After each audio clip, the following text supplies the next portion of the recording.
জয়গুরু। পরম প্রেমময় শ্রী শ্রী ঠাকুর অনুকূলচন্দ্রের আলোচনা প্রসঙ্গে প্রথম খণ্ড গ্রন্থ থেকে পাঠ।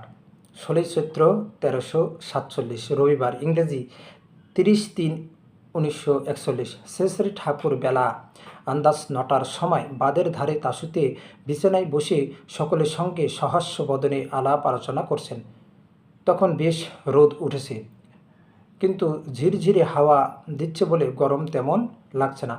Press, Tapoban Matribidyalay, chemical works কারখানা, সুতোর মিস্ত্রির আড্ডা, hosiery cardboard concern, dispensary, philanthropy office, অতিথিশালা, ঋত্বিক আচার্য ভবন, কলাকেন্দ্র, কৃষি ক্ষেত্র, কুটির শিল্প কেন্দ্র ইত্যাদি সর্বত্রই তখন পুরোদমে কাজকর্ম চলছে। বাইরে থেকে এক ভদ্রলোক তখন আশ্রমে বেড়াতে আসলেন। তাকে আশ্রমের বিভিন্ন কর্মপ্রতিষ্ঠান দেখানো হলো। তিনি সেগুলো দেখে শুনে পরে শ্রী ঠাকুরের কাছে গেলেন। ভদ্রলোক শ্রী ঠাকুরের কাছে যেতেই তিনি স্নেহ সম্ভাষণে তাকে বসতে বললেন। তিনি প্রণাম করে উপবেশন করলেন।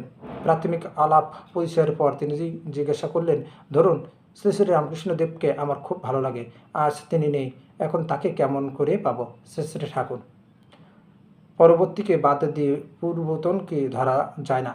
শ্রী শ্রী রামচন্দ্রকে যদি কেউ ভক্তি করে আর সে যদি শ্রীকৃষ্ণের সমসাময়িক হয়, তবে তাকে শ্রীকৃষ্ণের মধ্যে শ্রী রামচন্দ্রকে পেতে হবে, নচেত পাওয়া হবে না।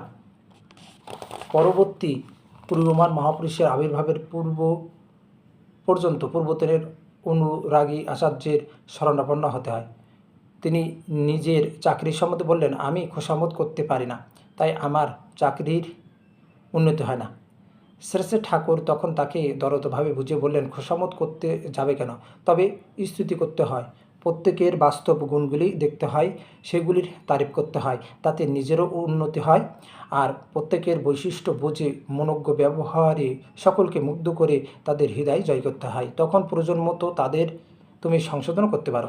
আর এইভাবে যদি চলো, মানুষকে তুমি তোমার আদর্শে অনুপ্রাণিত করে তুলতে পারবে। এতে মানুষ সহজেই তোমাতে স্বার্থান্বিত হয়ে তোমার শ্রী বৃদ্ধির সহায়ক হবে।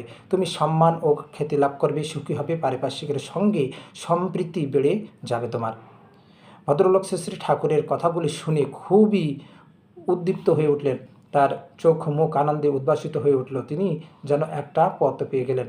এই সব কথাবার্তার পর সত্যেন্দা তার সদ্য লিখিত একটা কবিতা শ্রী শ্রী ঠাকুরকে পড়ে শোনালেন। শ্রী শ্রী ঠাকুর যে কত বড় প্রেমিক এবং মানুষ যে কেন তার চারপাশে ঘিরে থাকে, সেই কথাই কবিতাটির মধ্যে আছে। শ্রী শ্রী ঠাকুর কবিতাটি শুনে বললেন, দেখ, মানুষের নিজের তরফ থেকে কারো প্রতি করা থাকলে তখনই তাকে সত্যি মিষ্টি লাগে, নচেত ভালোবাসা নদী বা কোনো সুন্দর প্রাকৃতিক সুন্দর দৃশ্যকে ভালোবাসার মতো হয়, তার জন্য কিছু করতে হয় না। তাই ভালোবাসার প্রকৃত সেন্সেশন বোধ গজায় না।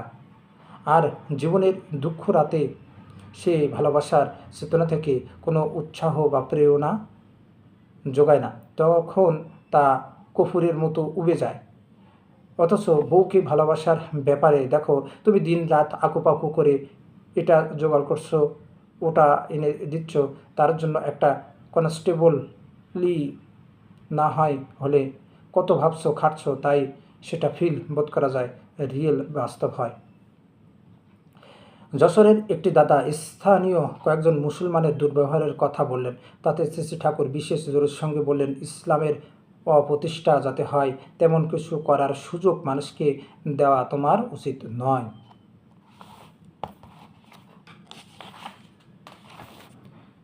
জয় গুরু।